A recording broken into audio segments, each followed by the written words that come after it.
button and wait 12 seconds.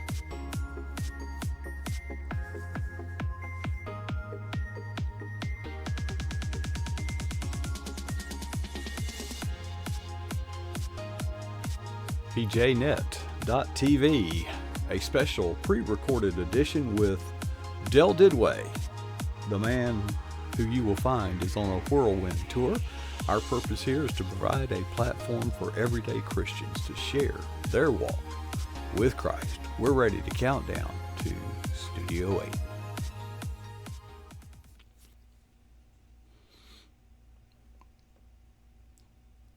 Well, good evening, welcome. This is PJNet.tv. I'm Coach Prasick. This is a special pre-recorded edition, and I want to, before we even bring Del Dudui on, I want to thank him for accommodating me to get this done ahead of time so that we can present it as if it were live. Okay, so Del, I see that you're in your office, which how much time, what proportion of your time do you now have in your office? Because you've been kind of busy.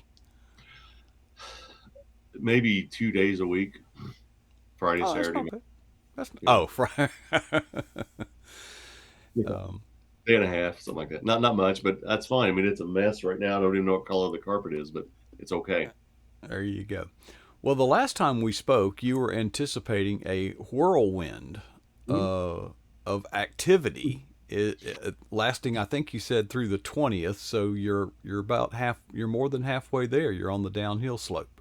Yeah, I'm about there. It's been fun. Enjoy it, and it is. I'm right in the middle of it, but I wouldn't have it any other way. So, uh, we uh, we got back. Let's see, Monday.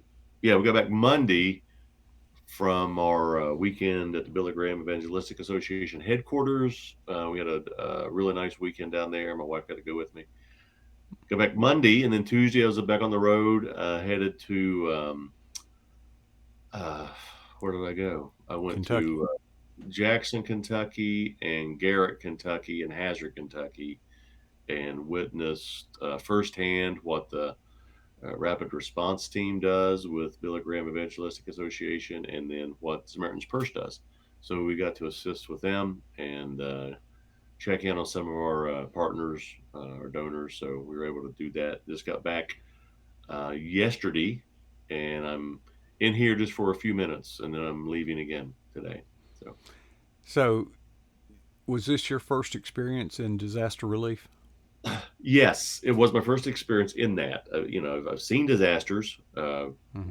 We've obviously everybody's probably been in one at some point or another. We've been in a couple of them as a on a personal note, but as to assist in going out and helping, no, it's my first time. We also was with the media one year when our whole area was flooded, pretty devastated area in 1990. Gosh, I think it was 90. When was that? I don't even remember what it was. I 91. was I was up there actually helping Yeah, out we with had that. flooded, A and lot of flooding. we had a lot of flooding. I was in news. I was with the news department and radio, so we were out there quite a bit, touring and talking to folks live on air and things like that. So I was in a Humvee with then Senator Mike DeWine, who's now our governor. And we were touring the area. We were on live going through 3-4 feet of water in a Humvee. So it was a long time ago, and with the governor. And then personally, we experienced in 2003 the ice storm up here, which really rocked our area. We didn't have power for like Mm-hmm. 10 to 15 days, and yeah, I couldn't go anywhere, just ice, so you couldn't do anything. So yeah, my first time experiencing that end of it as helping and assisting. A lot of times, in my experience with disaster relief, when volunteers arrive for the first time, um, they're not used to it, and you've got to get over that shock, and because the devastation and the grief and all that. But to assist people, you've got to get through that. You've got to get over that and focus on helping. Well, I think what Samaritan's Purse does initially is train them, and they go through a training process. And I think all that's briefed to them, and then the rapid response team with the chaplains with Billy Graham. rapid response team, there is a extensive training that goes on prior to you becoming a member. So you have to be trained first, the same way with Mm-hmm. Samaritan's Purse. And there are folks all over the and out of the different countries. We stopped at one site and we went up with the chaplains and folks from the Samaritan's Purse. You could tell them they were all in their orange T-shirts, and there was a lady there from Wyoming. There was a couple from San Antonio who were getting married in a couple of weeks. There was a lady from Ontario, Canada. They just picked up, and the lead chaplain was from Bradenton, Florida, and they just got moments notice, and they're up here. And it's amazing that people come that far to push mud and carry Mm-hmm. furniture that's wet and clean out somebody's home that they have no idea who they are, but they're Mm-hmm. helping them. And it's really it's the good part of the country that you don't that you need to see. And there were no cameras around there. There was unless it was Beverly Hills or something, and didn't hear all about it. But Mm-hmm. it's in fact we were out at another site, and this pickup truck pulls up. It's another couple from Wyoming, and they said we got in the car 2 days ago. We want to help. What do we do? I mean, it's just amazing people will do that. So we directed them to Samaritan's Purse, their big tent and their big bus, and said, "There you go right there." And they did. So they were helping by the end of the day. Now, how long ago were the rains that caused this flood? Last week, So you're about a week out from the event, and give or take a couple of days, but it was yeah, recent within 10 to 12 days. But right. um, yeah, and it came during the middle of the night. And if you've ever been up a holler, if you know what a holler is, in southern Kentucky, that's all people live just all in hollers and creeks, and it just took over two or three little towns. Well, I know from my own experience, when they're in flooding, Mhm. you want to go in there, and the assessment teams do get in there, first. The communications team is first. The assessment team is right behind that. But you've actually got to wait for the waters to recede, Yeah, before you can do any good, and it just kind of breaks your heart. And the other thing is, by then it's out of the news. Long after the cameras and the journalists have left, the volunteers, the kind like yourself and those you spoke of, they are there soldiering on for weeks and weeks. Now, we did a lot of work in cooperation with the National Guard. Was there a National Guard presence there? I saw some, but I saw some. Didn't interact with any, but we saw a few of them there. Yes, but um, it was mostly Samaritan's Purse and the rapid response team was what I saw. Mm-hmm. I saw some National Guard. I saw a couple other churches helping out, but it was yeah, folks have lost everything. Their lives are over close to 40 people are dead. Um, there's still some missing. There's the secretary of the only high school in the area is missing, been missing for days. Um, Another lady, it was a story of a lady who was blind and she didn't know what was going on and she drowned because it came in the middle of the night, and just people had no warning. There was no warning of it at all. It was no, and it's different because with that type of flooding, it's like a raging river. Now, when you go to a hurricane, it's a few days later from the Mm-hmm. surge, and it slowly comes You up. could, yeah, you can predict it. Yeah. Yeah, you can tell this was out of nowhere, and there was no warning at all. So, what we were, the tragic story, the most well known story coming out of this tragedy was the couple that lost all four children, um, young kids. So, yeah, they were in a tree and they got all swept away. So that's the worst Mm. one. They're all bad. I mean, they're all Yeah. bad. There's no good one, but that's the Yeah. one that caught everybody's attention. Right. Now, when I was up in Ohio after the flooding that you mentioned earlier, it seems like every house had a basement. We had to pump that. We had to get a sludge pump, to pump that thing out. Did what is it like in Kentucky? Do those houses have basements, or was it just cleaning up the mess that had the tear up? Both, a lot of mobile homes that are just gone. Hmm. There So are they are how do you help them? What can you do? you don't help. I mean, you can't help those. You can't physically help Those now the Samaritan's Purse will go into homes that are first of all invited. You have to be invited. They just don't show up. They have to be invited in, and there's a process of that. And then there's an assessment done, and if the house is salvageable, then Mhm. they will clean it out and get it ready. But yeah, I don't know who determines that, but Well, the assessment teams, if you've ever worked that, they think of it more as triage. yeah, it Okay, is. and Yeah. it can be very grieving because there are some properties you they're just beyond the scope of what you can do. It's destroyed, and you just going to wait for the insurance company to make a settlement. But we had to work carefully with FEMA because what can happen, FEMA has a pretty strong presence, and we worked well with them. But we had to, Dell, because we're not going to go fix a house and then have FEMA come up with that orange spray paint and write condemned across the wall. Yeah, right. Um, I saw one FEMA truck, a little truck taking applications, but I'm sure they're there. But I didn't see them. But that doesn't mean they're not there. But yeah, we saw a lot of X's. We saw a lot of orange X's everywhere, and the majority of these places, again, this is a economically depressed area to begin with, Yeah. and there are a lot of mobile homes. There are a lot of folks who are born and raised there. Um, Homes that probably could have been condemned prior to the flood. That Mm-hmm. nothing against them, but you can tell Right. um, it's a struggling area. And Mm-hmm. then they had a flood last year that they're rebuilding from, and now they get wiped out again. I'm Mm-hmm. talking wiped out. There was we went by this one concrete slab, and I said, "What was here?" And they said the volunteer fire department used to be here. It's gone. It's gone. I mean, there was no nothing. It was gone. It, it's hard to imagine that far inland. I mean, you're describing a tsunami. Yeah, it looked like a tornado had gone through. There were some areas where trees were down, homes were gone. You could see the remnants of a home. You could see wood. You could see couches, but there was no home. Structures were Oh, gone. Literally, there oh, were. I was telling you earlier, there were cars in trees where the water picked them up and took them into tree in the tops of trees. It was that high. oh my.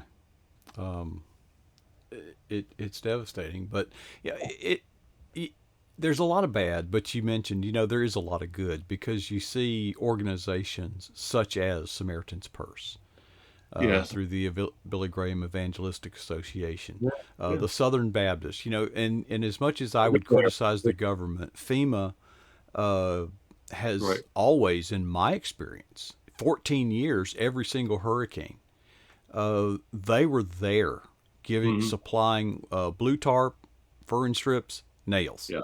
That's and back then Samaritan's Purse wasn't that big a deal in No. disaster relief. Okay, but let me tell you what Samaritan's Purse always sent. You know those little bobcat things. You know the little drive. Oh man, did we need those because we Yeah. got chainsaw crews and they cut down a lot of stuff, and it's you once it's Yeah. cut down, you got to clear it. And those Samaritan's Purse bobcats were welcome The machinery.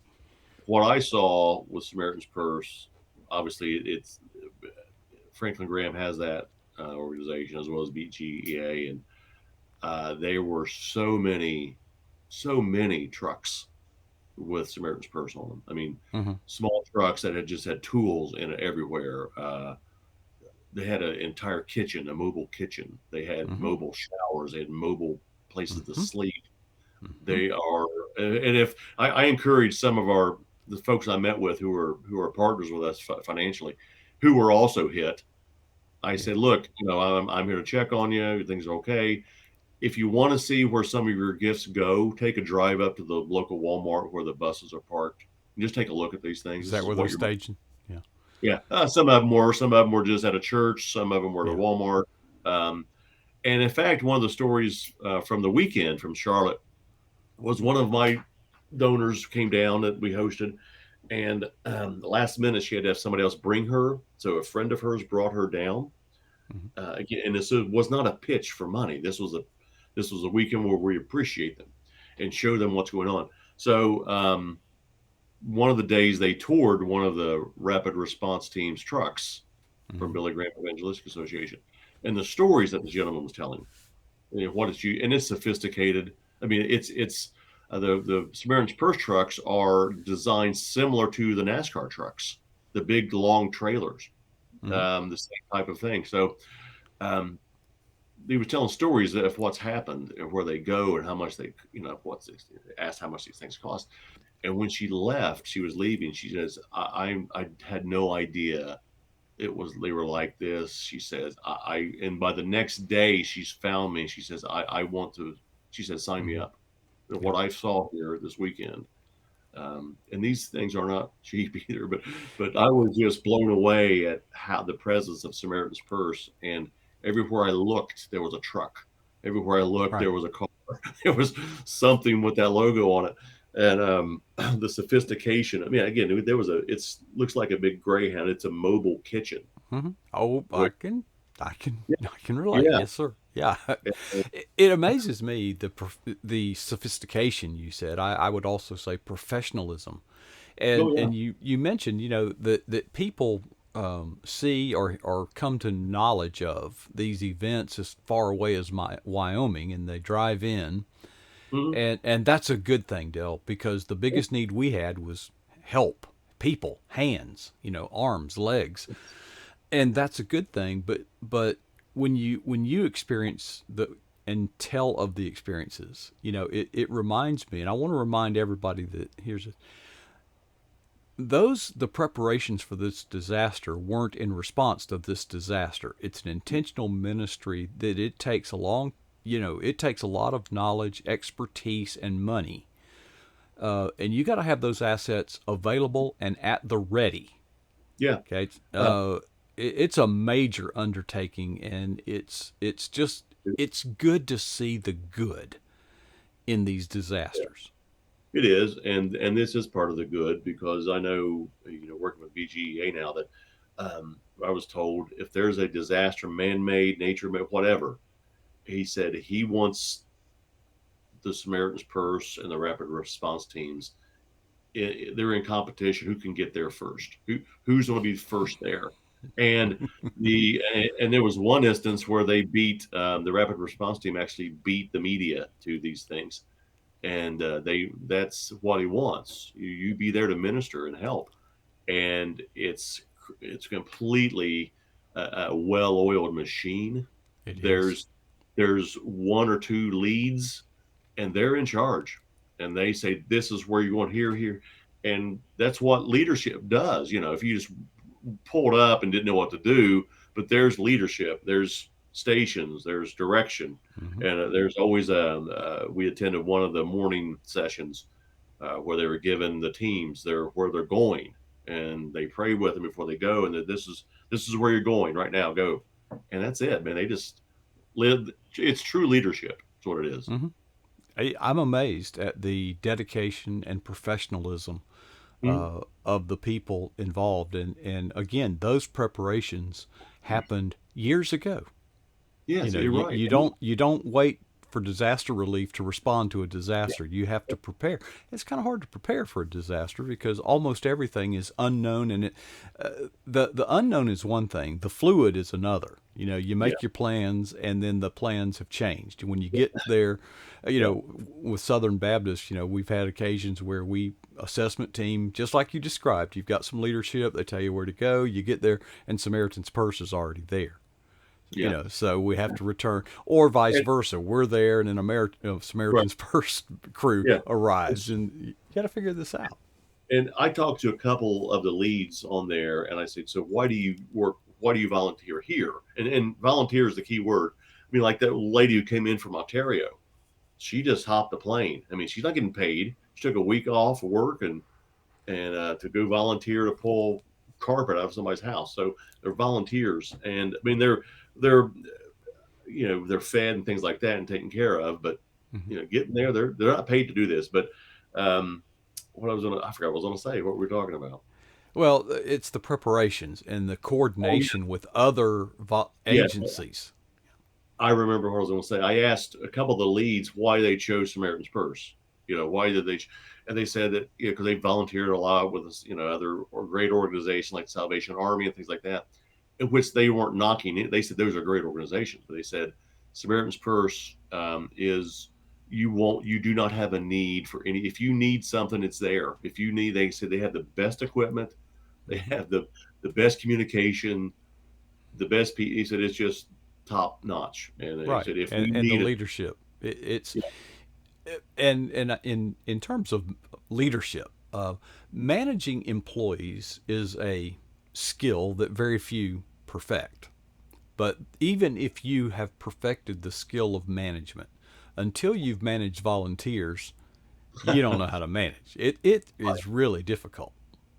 yeah, you're right. And so it was just talking to some of these folks who were volunteering, just the joy they had in their heart. Hey, I just wanted to come help. I know these people.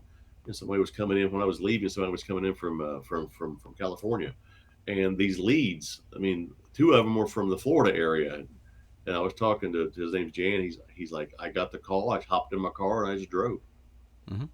and dropped everything. But just amazing. And what the rapid response team does with Billy Graham is they assist Samaritan's Purse, and they go as a spiritual support and an ear to talk to and to pray with them and support them, support the people who have the tragedy, support the volunteers. So it all goes together. I'm glad you got to experience, not just see it, but to Right. experience it.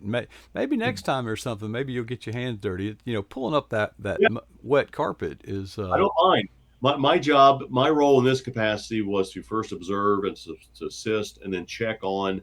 I spent a full day checking on trying to find our partners who live Mhm, there, who contribute to Billy Graham, mhm. and I found most of them. A couple of them I couldn't get to their places, but I found most of them. So I spent the entire day Wednesday going. I mean, I did a lot of driving.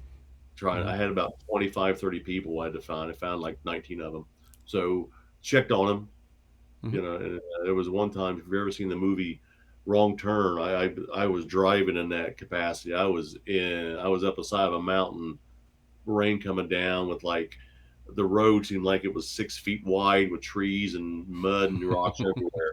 So I got to the place I was getting to, but thank goodness for 4-wheel drive. But it was a great experience. Yeah, I don't mind getting dirty. I just needed to check on our donors to make sure they were okay. Yeah.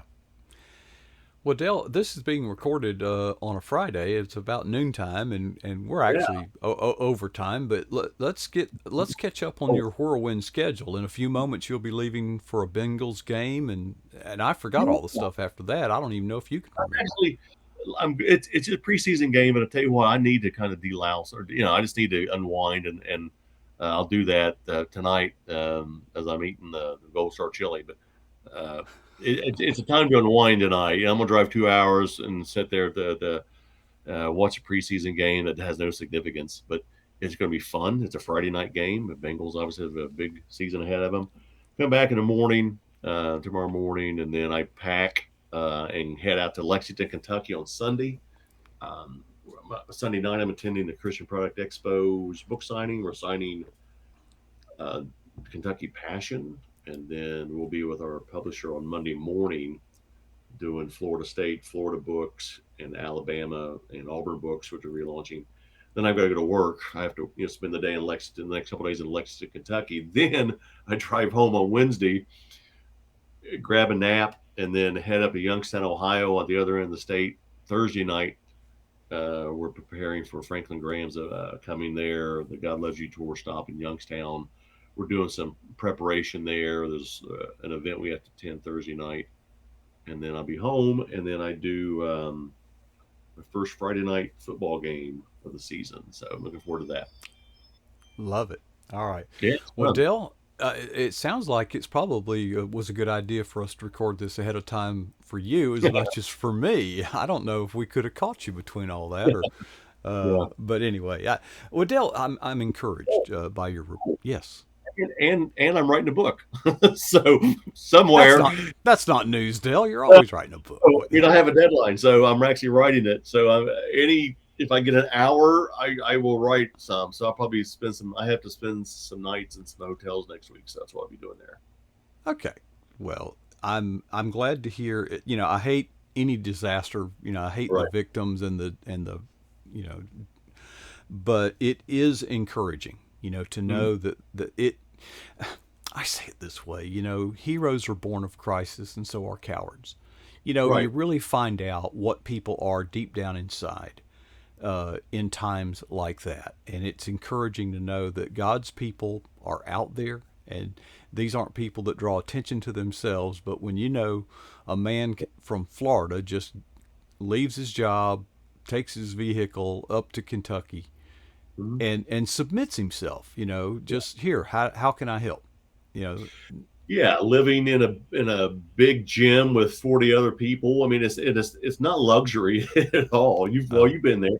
And I one, know. yeah, she was sleeping in the basement of a church, and she's like, you know what, this is fine. I don't need rest. I'm here to Yeah. help people. So yeah. Yeah, and the churches, are it's funny because churches are neglected and marginalized and all that, but when push comes to shove in times like this, it is the churches that Yeah. step up and serve the communities, and they're Well said. largely forgotten.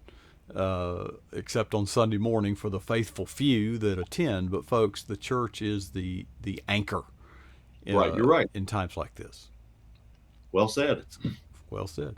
Well, Dell, uh, next time we get together, your whirlwind tour will be over, and we can hear more about life when it's more normal. But I think this is your normal, really, isn't It, it? it is. Yeah, I like I know. I like it. Well, Dell, I've enjoyed spending time with you. Yep. Thanks for taking time to arrange this and make it possible. And we're always glad to hear from you. Appreciate you. Godspeed And on your journeys ahead. yeah, and we got to say a prayer for you for quick recovery.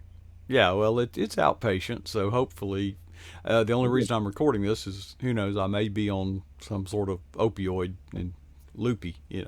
And So, I think all the difference. all right, Dell, appreciate you, brother. We love you. All right, Dell Dudui here on pjnet.tv. He's on twice a month, and he's one of our programming partners. We so appreciate those who also make room for the one-time, first-time guests. They're both a blessing. So, all right, well, folks, that winds it up for me and pjnet.tv tonight. Before I leave, I challenge you to ask yourself two questions. The first question is this: what is the boldest thing that you have ever done in the kingdom of Jesus Christ? Could be like disaster relief. Second question is, how long ago was that? And the challenge is to never be satisfied with either answer.